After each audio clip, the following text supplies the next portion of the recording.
Welcome to another deep dive, and this time we're gonna take a look at ancient Egypt. Sounds exciting. Yeah, I mean you gave us a bunch of sources. Looks like you really want to go deep on this one. Yeah, there's just something about ancient Egypt that just keeps drawing us in. It's so mysterious, isn't it? The pyramids, the pharaohs, all of it. It's like a puzzle just waiting to be solved. Exactly.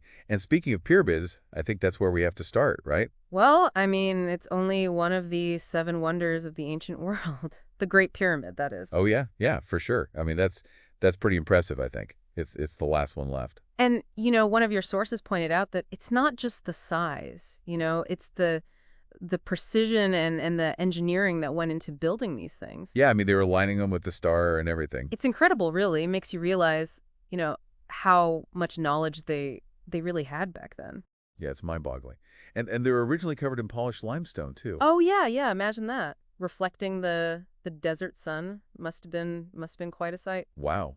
Blinding almost, right? Oh, for sure. But we can't forget about the Sphinx, right? Oh yeah, of course. The Sphinx, the guardian of the pyramids. Half lion, half human. What a powerful symbol, right? Yeah, one of your sources was talking about how, it represents the pharaoh's power and wisdom, but also this idea of like eternal vigilance, like it's protecting the tombs. I think that's a really really interesting interpretation. It does have that sort of mysterious, almost like protective aura about it. Yeah, it's like it's looking out over the desert, watching over everything. And it just makes you wonder, like, what secrets it holds, what's it seen over the centuries. Oh, for sure. But, there's more to Egypt than just, pyramids and sphinxes. Oh, absolutely, we have to talk about the Nile River.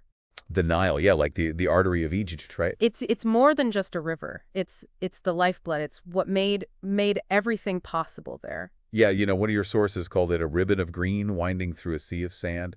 I thought that was a beautiful way to describe it. Oh, it really is. And it's been that way, for thousands of years, providing, food, water, transportation, everything. Yeah, I could just picture myself like on a felucca, Oh, yeah. sailing down the Nile, watching the sunset. It's truly magical. I've been lucky enough to experience it myself, and you really get a sense of just the vastness of the desert and the history all around you. Wow. And you pass by cities like Luxor and Aswan, which I hear are like open air museums themselves. Oh, yeah. And speaking of Luxor, one of your sources mentioned this really interesting thing about the Temple of Luxor. Apparently, they're doing all this restoration work. Cool, cool. Yeah, to preserve the colors of the murals, like the original colors. It's incredible. Oh, wow, that's amazing. And then there's the Valley of the Kings, right? Ah, Where yes. all those pharaohs, like Tutankhamun, are buried. I was reading in one of your sources that it's like a city of the dead. Whoa, a city of the dead. That's eerie. But it's true, and it's not just a bunch of tombs. It's a whole like planned metropolis, with roads and everything. Really? Wow. Yeah, it really shows you just how important the afterlife was to the ancient Egyptians. Oh yeah, for sure. And each tomb is like a work of art in itself, right? Oh, absolutely. I mean, the carvings, the hieroglyphics, the paintings, it's like stepping back in time. Yeah, it's like they're trying to tell us their stories even after all these years. Exactly. It's like a window into their beliefs and their hopes for the afterlife. It's just incredible how much we can learn from these ancient civilizations. Yeah, and how much they still have to teach us.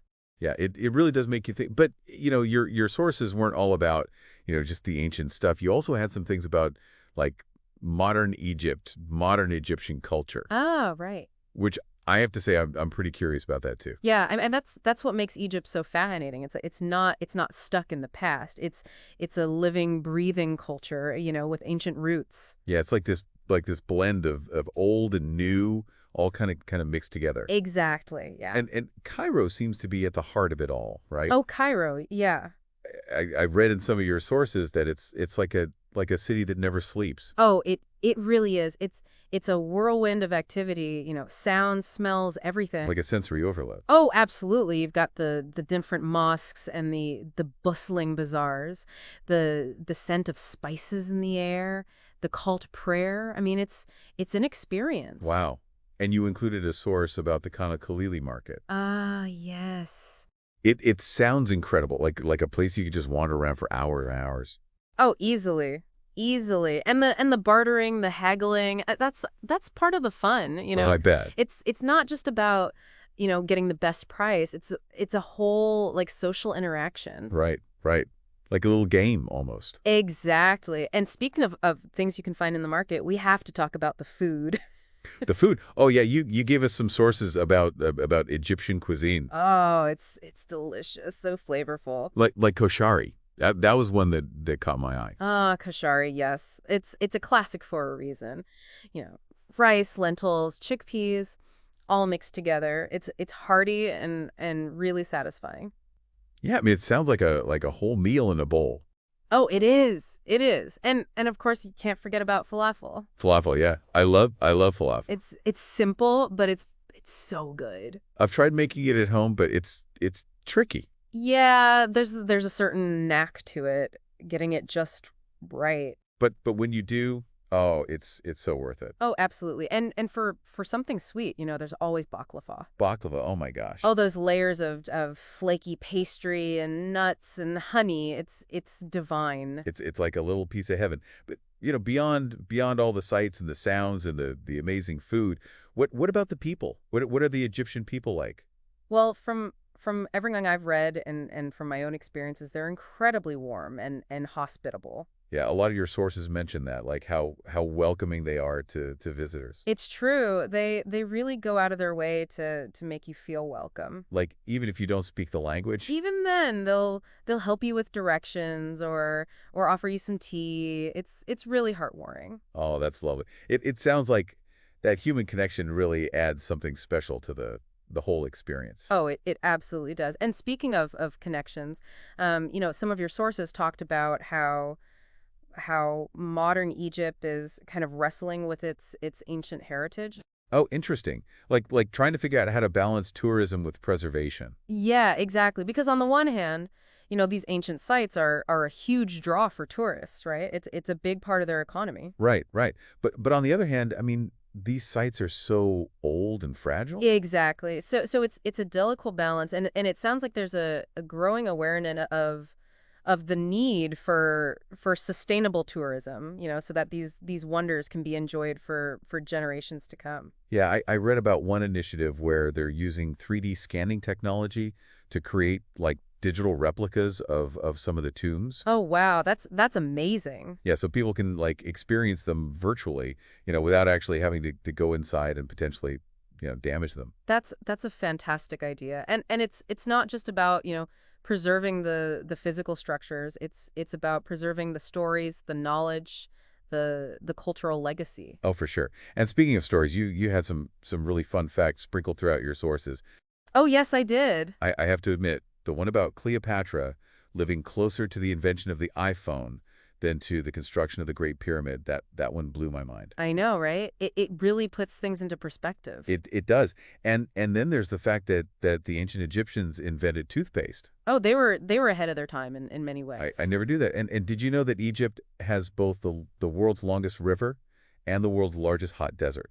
They really do have it all. It's a land of extremes. It is. And speaking of things that are old, did you know that hieroglyphics are over 5,000 years old? Wow, that's older than any written language in Europe. It is. It is. It's just incredible how much history and culture is packed into that one country. It really is. And it's more than just ancient relics. It's a testament to human ingenuity, to what people can achieve.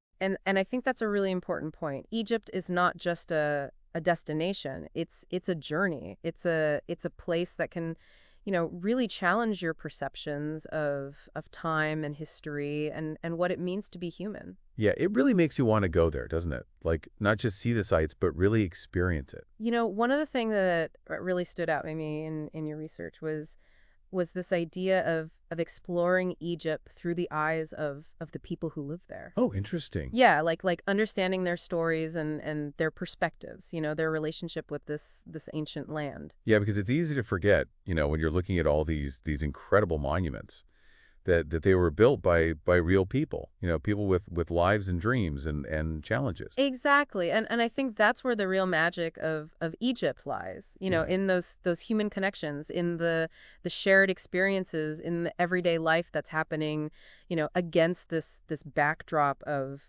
history and grandeur.